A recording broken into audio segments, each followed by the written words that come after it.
Buenos días, amigas y amigos, aquí de nuevo en el Círculo Independiente, desde el Círculo de Bellas Artes, y hoy hablamos de dos de los temas que a mí más me gustan: comunicación, imagen, pero también salud. Y lo haremos porque vosotros todos sabéis, los que me seguís, la importancia que tiene la imagen personal. Hay mucha hipocresía en relación a este tema. Sabéis que mucha gente dice que la imagen no es importante. Por supuesto no es lo más importante, pero ¿quién puede de verdad decir que para tener una entrevista de trabajo exitosa, para tener éxito en la vida, no es importante la imagen que proyectemos? ¿Alguien lo puede admitir? No, ¿verdad? Claro que es importante la imagen. Es más importante lo que está pasando en los últimos años, que estamos ajustando lo que es una imagen de éxito a lo que es realmente la diversidad, la inclusión, a aceptar que realmente todos, independientemente de tener misuras perfectas, medidas perfectas, podemos realmente tener una imagen que lo más importante que sea saludable. Sabéis además que en los últimos meses por fin se habla también de uno de los grandes problemas de discriminación que especialmente en el mundo de la moda, pero también de la comunicación, de la imagen televisiva, es un problema, que es el tema de la gordofobia.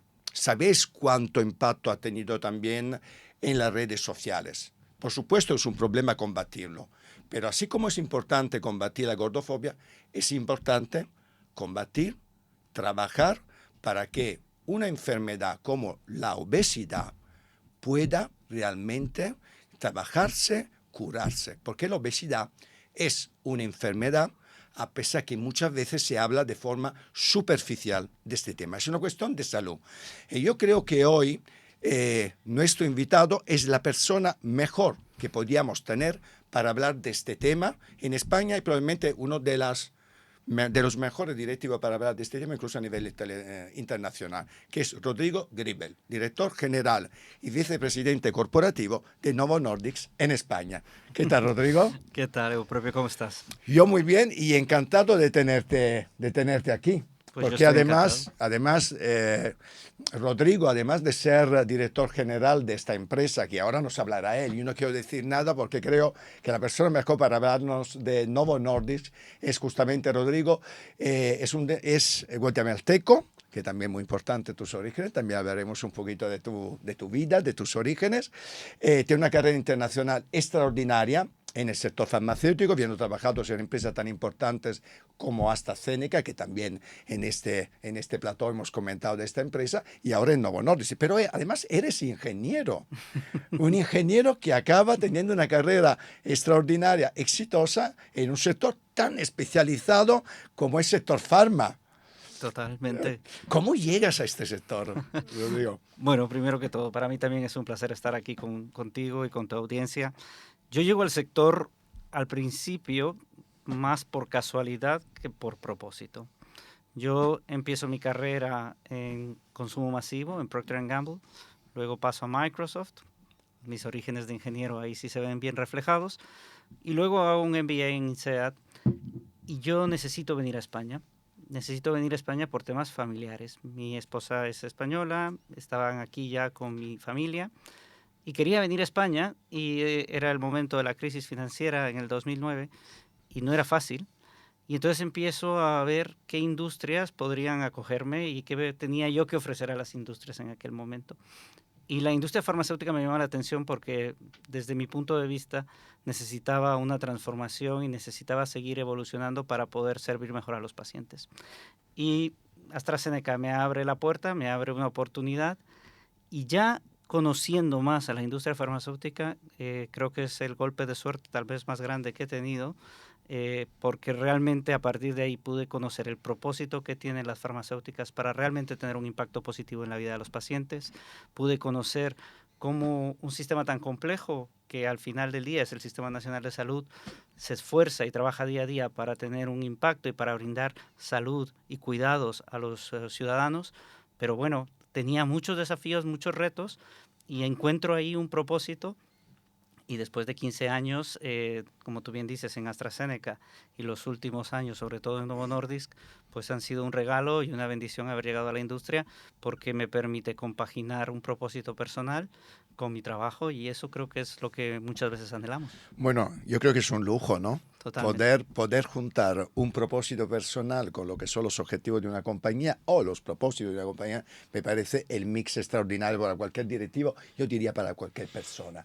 Has hablado de desafíos. ¿Por qué no desgranamos un poco los desafíos más importantes que tenéis en este gigante de la industria farmacéutica que es Novo Nordisk? Bueno, bueno, primero comentar que Novo Nordisk es una empresa de más de 100 años, ¿no? O sea que hemos visto pasar desafíos y afortunadamente hemos sido capaces de irlos solventando y de tener un impacto en la calidad de vida de las personas. Pero actualmente yo creo que el desafío más grande que tenemos como sociedad es que, bueno, tenemos una pirámide poblacional que cada vez es mayor, que cada vez es más difícil mantener el Sistema Nacional de Salud, del que yo creo que todos los españoles nos sentimos sumamente orgullosos, y vemos que realmente introducir innovación es complejo porque al final del día tenemos que balancear cuál realmente de la innovación tiene un impacto directo en la calidad de vida de las personas y posiblemente no toda la innovación tenga cabida, ¿no? Entonces vemos que ese es el principal desafío, trabajar de la mano conjuntamente con todas las autoridades sanitarias, con profesionales sanitarios, con todas las personas que somos parte del sector para poder seguir brindando un cuidado de calidad a los pacientes. Eso desde la perspectiva más global de Novo Nordisk. Y coyunturalmente estamos en un momento donde estamos en la primavera de opciones terapéuticas que pueden permitir a las personas con obesidad, que tú ya hablabas de sus estigmas y de sus problemas, pues ahora pues tenemos oportunidad de ayudarles y es un reto grande. Al final del día tú piensas que 1 de cada 4 personas en España vive con obesidad. ¿Eso qué significa? Pues que para realmente poder tener un impacto en tantas personas, ayudarlas, pues tenemos que ser capaces de colaborar todos, trabajar todos, cambiar, involucrar a los mismos pacientes en su cuidado, cambiar, como nosotros decimos pathways, pero especialmente los caminos del tratamiento del paciente para que lleguen al cuidado adecuado. Y eso es un esfuerzo que nos va a tomar mucho trabajo, pues al final del día es un esfuerzo importante el que la sociedad tiene que hacer. El dato que tú me has dado, que tú has dado a nuestros espectadores, Rodrigo, a mí me parece tremendo. Estamos hablando de un 25% de la población obesa. Por lo tanto, me hace pensar a qué estamos haciendo mal como sociedad para que lleguemos realmente a estar enfermos de obesidad 1 de cada 4 españoles, pero entiendo que a nivel mundial probablemente las cifras no son muy diferentes. Probablemente en algún país incluso serán peores, ¿no? ¿Por qué llegamos a una situación tan grave en relación a esta enfermedad? Mira, yo no creo que haya un culpable de que esto esté sucediendo. La verdad, yo creo que al final es un proceso evolutivo. Los seres humanos hemos cambiado mucho las actividades que hacemos en el ¿Verdad? día a día. Ya dejamos de de tener una vida más física y muchas veces estamos en una vida más sedentaria, mucho trabajo más, muchos puestos de trabajo más en oficinas, una vida un poco más ajetreada, donde todos trabajamos y todos somos parte de la sociedad, que a veces permite que la alimentación o por otro lado, descuida un poco la alimentación y esa pausa que El teníamos ejercicio antes, físico, el entiendo ejercicio también. físico. Entonces, hay muchos factores que al final han hecho que estemos ante un gran problema, eso sí, y yo creo que es el momento de despertar ante ese problema y empezar a hablar de soluciones, empezar a poner mecanismos que van más allá de la prevención. O sea, yo creo que todos quisiéramos fundamentalmente que el problema de la obesidad se pueda prevenir, pero realmente lo que nos hemos dado cuenta es que únicamente con estrategias de prevención no hemos logrado avanzar lo suficiente y estamos cada vez ante un problema mayor. Entonces, por eso yo te diría, no hay un culpable, no hay una situación puntual, pero sí, los hábitos de vida han cambiado y eso desafortunadamente no está repercutiendo en la salud en este punto en concreto. ¿Tienes algún dato sobre lo que cuesta la obesidad como enfermedad, no solo a la salud, sino también, por ejemplo, a la economía de un país como España? Sí, desafortunadamente no te asustes, pero los números son alarmantes. Más del 2% del PIB podría ser, una reducción del 2% del PIB podría ser alocado a la obesidad. Es que al final tú piensas... 2%. Sí, tú piensas que al final se traduce en absentismos, en baja productividad, en muchas personas que por aspectos incluso emocionales deja de buscar oportunidades profesionales. Tiene un impacto brutal. Es por eso que en países como el Reino Unido ya se plantean opciones de que para las personas que están, por ejemplo, sin trabajo, poder financiar fármacos que les permitan volver a estar en una situación mejor físicamente, pero también emocionalmente, para volver a poder reincorporarse a la vida laboral. Entonces, es un dato duro y es complicado. Mucho, y además impensable para todos. Seguro que todos nuestros espectadores que nos está escuchando, seguro se ha quedado sorprendido, porque yo creo que además son estos datos que realmente te ponen enfrente, ¿no?, a una realidad que probablemente desconocemos, ¿no? Y a propósito de conocer y conoceros un poco más, háblame un poco más del compromiso que tenéis vosotros para luchar contra esta enfermedad desde tu empresa. Vale. Mira, yo estoy muy orgulloso de trabajar en Novo Nordisk. Es una empresa que tiene una responsabilidad social realmente diferencial versus otras compañías. No voy a entrar a valorar cada una y cada una tendrá cosas muy positivas, pero Novo Nordisk tiene una responsabilidad social muy alta. Entonces, primero tenemos una responsabilidad social y eso nos hace pues trabajar en programas que ayuden a continuar con la prevención, pero también a ver cómo podemos reducir la obesidad infantil, que es un tema que nos preocupa, como problemas como también cómo ayudamos al Sistema Nacional de Salud a ser más eficaz a la hora de gestionar a los pacientes. Pero nuestro compromiso, a pesar de que siempre está en un ámbito social, tal vez el compromiso más grande es el de la innovación.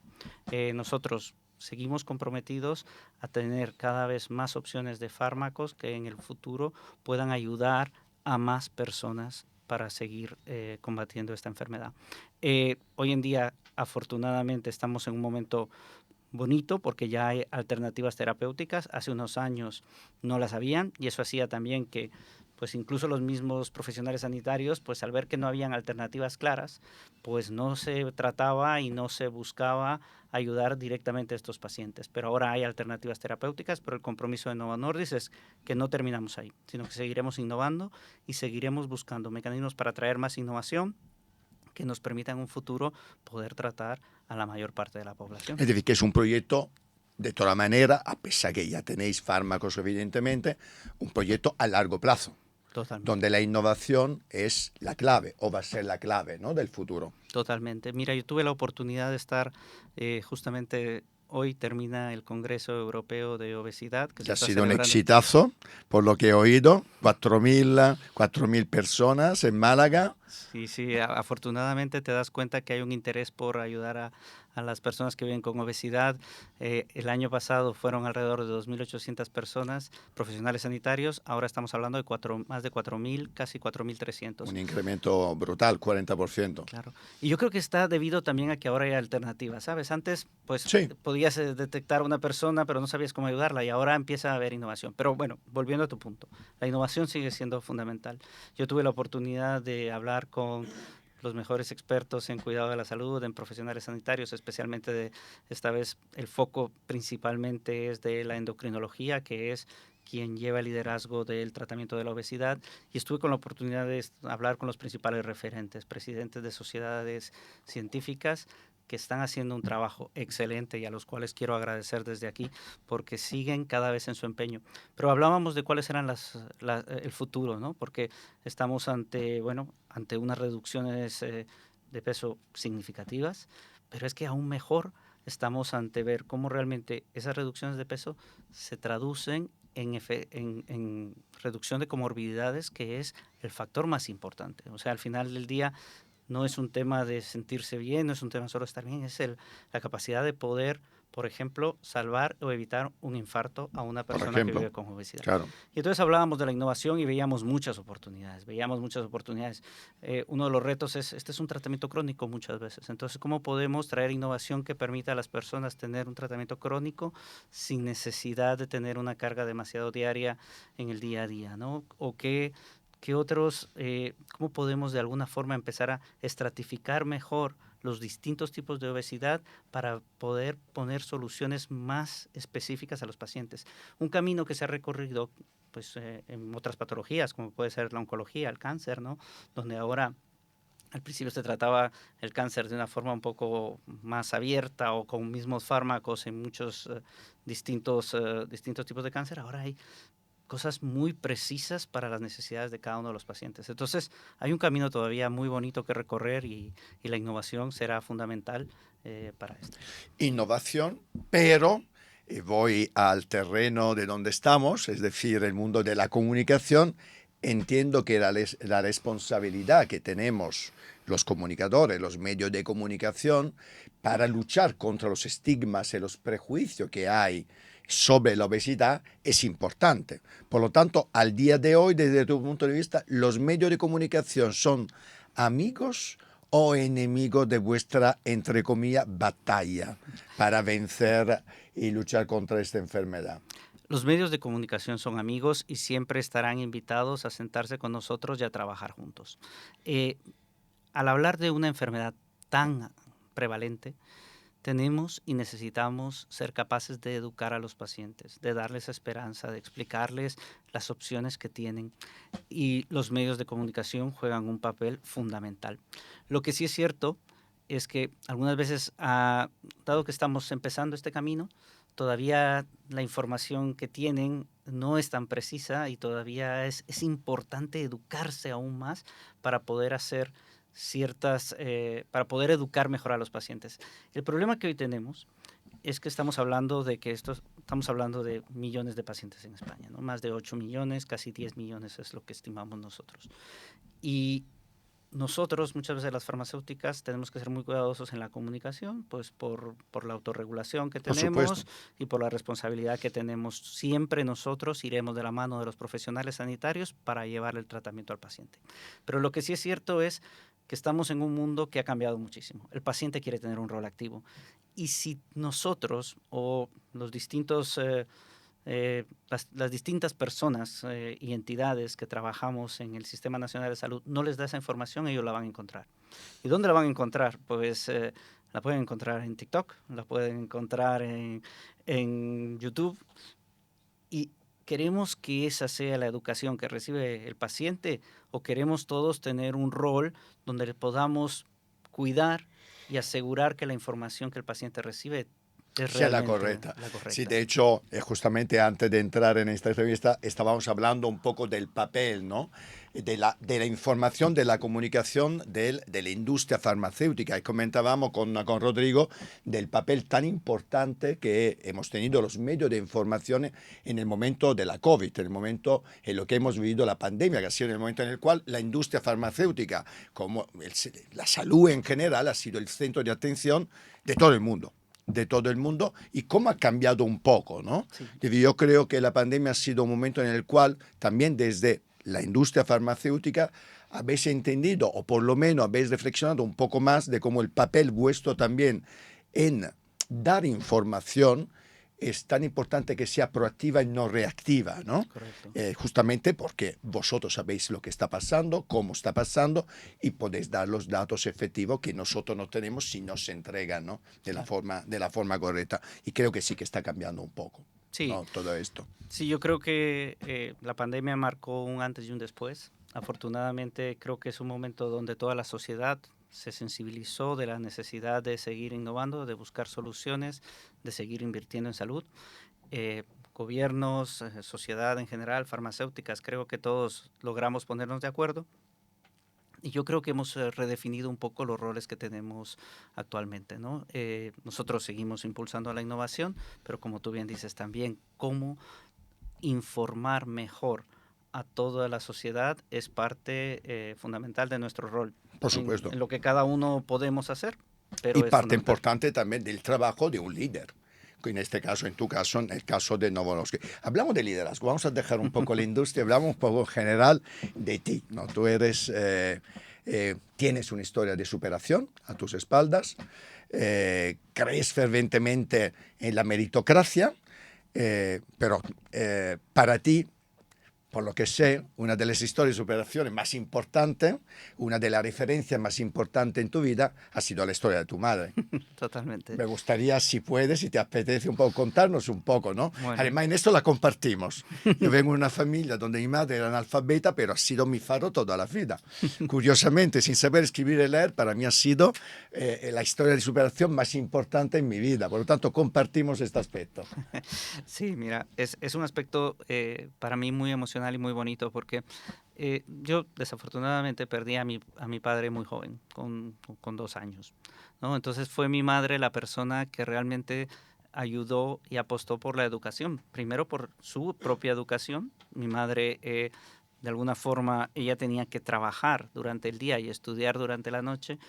Y ella después conoce a mi padre, después queda viuda muy, muy joven y nunca desfallece en su esfuerzo por asegurarme a mí una mejor educación, porque ella, de haber venido de una abuela con educación primaria, pues terminó ya la ESO, lo que diríamos aquí, o la carrera del bachillerato, y ella lo que quería era más para su hijo, ¿no? Entonces siempre me impulsó, me apoyó. Yo vengo de una familia donde no faltaba nada, pero no sobraba nada tampoco. Entonces sabía que eso me hizo a mí pues tener una sensibilidad ante la meritocracia, el esfuerzo, la resiliencia. O sea, cuando tú tienes un ejemplo en casa que te demuestra que al final del día hay que salir, buscar, pelear por sus ideales, por su familia, seguir educándose, pues es que te crea una responsabilidad y también una admiración que después solo planteas en repetir, ¿no? Y entiendo que ha forjado un poco tu estilo de liderazgo. Evidentemente, entiendo. Sí. ¿Cuáles son desde tu punto de vista? Si tuviera que hacer un poco, a mí siempre me gusta que en estas entrevistas, en este programa, un poco también el público se quede, ¿no? Con pequeñas cosas que cada uno de los protagonistas de estas entrevistas pueden un poco, entre comillas, enseñar, ¿no? Desde un punto de vista, en el liderazgo, entiendo humanista, que es parte un poco de tu cultura de líder, ¿cuáles son las claves desde el punto de vista para un líder de los días actuales, de esta sociedad en la cual estamos viviendo? ¿Cuáles son las claves? Además de la meritocracia, que evidentemente lo es. Yo creo que para mí hay 2 o 3 claves que me gustaría compartir contigo, o al menos son las que yo trato de ejercer. El primero es la vulnerabilidad. O sea, es muy complicado liderar cuando el entorno es tan cambiante, cuando hay tanta información, cuando hay tanto avance científico, cuando hay afortunadamente una cantidad de información y de herramientas que nos permiten estar mejor informados a todos, por lo cual ser capaz de tener tus propias ideas, pero ser curioso y escuchar y abrirte a las ideas de la gente que te rodea es fundamental. Yo al final del día lo que intento no es tener la razón, es al final encontrar la decisión correcta, ¿no? Y muchas veces, la gran mayoría de las veces no viene de mí. Entonces, para mí ese aspecto de ser curioso y vulnerable es fundamental, ¿no? Hay una anécdota de uno de los principales psicólogos del mundo, ¿no? Que acaba de fallecer, que justamente decía que él va a una conferencia y se da cuenta cómo desmontan sus teorías. Y cuando él sale, le preguntan, ¿qué tal? ¿Cómo está, doctor Kahneman? ¿No? Y dice, estoy encantado porque he aprendido. Sí, me doy cuenta que estaba equivocado. Pero esa vulnerabilidad para mí es fundamental, ¿no? Entonces yo creo que ese es uno de los balances y de las claves de liderazgo que tenemos que tener. La segunda, y eso ya es más personal, es para mí el tener siempre estándares altos en las cosas que hacemos. Yo compro la idea del 80-20, pero cuando selecciones un 20, hazlo muy, muy bien. Y pon estándares altos, o sea, Claro. no te conformes con cosas mediocres, y especialmente en un sector donde tenemos una obligación tan grande de proveer soluciones a los pacientes, de ayudar al Sistema Nacional de Salud, tenemos que hacer pocas cosas, pero esas pocas cosas hay que hacerlas de manera excelente y no dejar que sean mediocres. Para mí, si tú me preguntas, esas son las dos partes. Y luego, por supuesto, yo tengo una empresa que tiene 10 valores que nosotros lo llamamos el Novo Nordisk Way, que tratamos de vivir día a día, desde la centricidad en el paciente, el respeto a las personas, pero también ese deseo de aportar y de contribuir a la sociedad. Entonces, yo me quedo con esas Qué dos, bueno. pero bueno. Que no es poco, que no es poco. Y hay una cosa, Rodrigo, tú tienes una carrera extraordinaria desde hace ya muchísimos años en el sector, pero eres ingeniero de sistema. Entonces me gustaría saber de tu carrera de ingeniero de sistema, ¿qué es el core de lo que es una carrera de ingeniero de sistema? No tiene nada que ver con la de medicina o de biología o de lo que sea, que desde tu punto de vista ha influido en tu liderazgo en la industria farmacéutica o que te ha ayudado o ha sido hasta un acelerador de éxito si ha habido. Bueno, yo creo que la ingeniería al final lo que más te ayuda es a estructurar Bien. ideas y pensamientos, ¿no? Entonces, muchas veces a mí, mi formación como ingeniero lo que sí hace, a veces soy un poquito más cuadriculado y creo más en ciertas cosas, pero también me da un método de trabajo y un método de abordar los problemas y de analizar las situaciones de una forma, ¿no? Otra cosa que creo que la ingeniería aporta es ese desafío constante por innovar y por tratar de hacer las cosas de manera diferente. La ingeniería está basada en práctica, desarrollo, fracaso, mejora, y yo eso es algo que también adopto en mi día a día. O sea que es cierto que ya no aplico demasiado lo que estudié, ¿no? Sí, pero la forma mentis la tiene de ingeniero, supongo. Esto no se cambia. Eso no se quita, eso no se Oye, quita y eso está aquí. sueños. Hablamos no de ambición, porque ambición supongo es que Novo Nordisk sea cada vez más exitosa y que luchéis cada vez más con más medicamentos contra la obesidad y otras enfermedades. Sueños personales y profesionales. Bueno, esa es una muy buena pregunta. Sueños personales, yo te soy muy honesto. Mis sueños, estoy en un momento de que mi prioridad número uno es ser padre, por lo cual mis sueños es que si un día mis hijos ven el 50% en su padre de lo que yo veo en mi madre, Ah, qué bonito. Wow, me habré encanta. alcanzado el éxito como padre. Me Pero eso, encanta. que se superen ellos, que sigan estudiando, que no se fijen en qué es lo que hace su padre o qué es lo que hace su padre. Yo tengo una esposa también maravillosa y profesionalmente muy exitosa, pero que no se fijen ellos en eso, sino que ellos encuentren su propio camino, pero que alcancen el éxito, lo que sea su decisión de éxito. Y para mí ahorita, en la parte personal, pues ellos son ese centro, ¿no?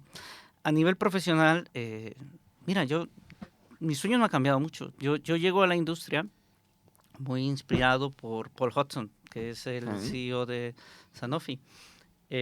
Y en una primera conversación con Paul, que fue una persona que apostó por mí, él tenía... Que le mandamos su recuerdo. Además, Sí, yo he trabajado como coach con él, así que Paul, donde estés hoy te saludamos. totalmente.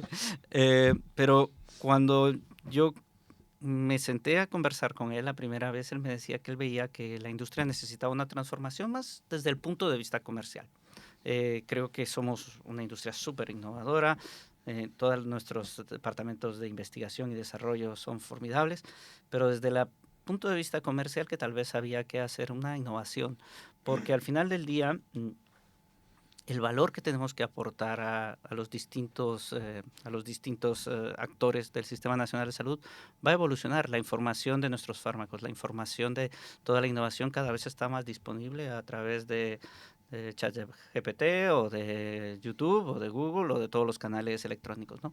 Entonces, hay que transformar el sector. Hay que transformar el sector para que realmente también las áreas comerciales no solo llevemos la innovación que hay en nuestros departamentos de investigación y desarrollo, pero que también llevemos soluciones para mejorar el tratamiento de los pacientes, soluciones que sirvan a los pacientes para adherir mejor al tratamiento, saber cuándo tomar sus medicamentos, o para que también, cuando hablamos de la obesidad, nosotros no nos interesa solo que usen un fármaco, nos interesa también que cambien sus hábitos de vida, que se motiven para poder alcanzar un cambio. Bueno, pero a lo que iba, hay que seguir trabajando en buscar soluciones para todos los distintos stakeholders del ecosistema sanitario. Y mi sueño sí es que logremos hacer esa transformación. O sea, No es poco, no es poco. no, pero yo creo que con la calidad humana que tenemos en las compañías farmacéuticas podemos hacer más. Se puede. Podemos hacer más. Sin duda. Y de esta forma incluso ayudar a otras industrias que probablemente tienen menos centrado, ¿no? Ese tipo de liderazgo y de ambiciones. Pues Rodrigo, hemos acabado ya. Pero te queda tu minuto o minutos de oro con tu cámara para tu público, tus pacientes, tus empleados, para quien quieras. Bueno, mira, primero que todo, ya que me permites hablarle a todo el mundo, empiezo por mi equipo, por el equipo de Novo Nordisk, que realmente me hace orgulloso todos los días de trabajar en esta compañía, por los valores y por el profesionalismo que demostramos. Y sobre todo, hacer un llamamiento a todos los que participamos del Sistema Nacional de Salud. O sea, yo creo que el abordaje que tenemos que hacer con la obesidad tiene y debe y tiene que ser diferente. Tratar 8 millones de personas en España no es algo que podamos hacer solos, no es algo que queremos hacer solos y no es algo que pretendemos que ninguno aborde de manera individual. Tiene que ser un esfuerzo colectivo, tiene que haber mayor colaboración. Hay más puntos de entendimiento siempre, hay más cosas en común, hay propósito en común en las cosas que hacemos, por lo cual deberíamos de empezar cada vez más a seguir quitando esas barreras que algunas veces nos permiten trabajar juntos, porque realmente es un momento donde los pacientes nos necesitan, la sociedad nos necesita y tenemos todas las herramientas para tener un impacto. Así que eso sería mi mensaje. Pues muchas gracias, Rodrigo. Ha sido tremendamente didáctico, así que seguro que lo están agradeciendo en sus casas. Pues desde aquí os saludo y ahora os dejo con Miguel Ángel San Juan y la agenda del Círculo de Bellas Artes. Muy buenos días, un domingo más. Ya estamos en nuestra sección cultural de aquí, del Círculo de Bellas Artes de Madrid, para la semana que viene, empezando por el lunes. El lunes 19 a las 6 de la tarde tendremos aquí el maravilloso ciclo La zarzuela que hay en mí, la zarzuela en la vida cotidiana. Si os gusta este género tan propio nuestro, la zarzuela, no os podéis perder este ciclo. Intervendrán Marta Sanz, Remedios Zafra y Cristina Consuegra y la entrada es totalmente libre hasta completar aforo el lunes, mañana. El martes día 20 a las 6:30 tendremos la conferencia Medicina y Filosofía. ¿Quién quiere vivir para siempre? Con la entrada también libre, aunque en este caso os tenéis que inscribir previamente en la página web porque el aforo es limitado y en ella se hablará de una aspiración que se discute muy poco, que es la de la inmortalidad, si realmente hemos pensado bien en esto de que queremos ser inmortales o no. Ese mismo día, el martes día 20 a las 7 de la tarde, se presenta aquí un libro, El fin de la paciencia, con entrada totalmente libre en relación a la crisis climática y a la transformación social y política que estamos viviendo en nuestros días. El miércoles 21, para terminar, a las 7 de la tarde hablaremos de educación, en una ponencia que lleva este título, Crisis o fracaso de la educación. ¿Hay algún futuro para lo humano? La entrada también es libre en este caso hasta completar aforo y mucho más, ya lo sabéis, mesas redondas de poesía, conversaciones sobre democracia y mucha cultura, como siempre, la próxima semana aquí en El Círculo. Hasta la semana que viene.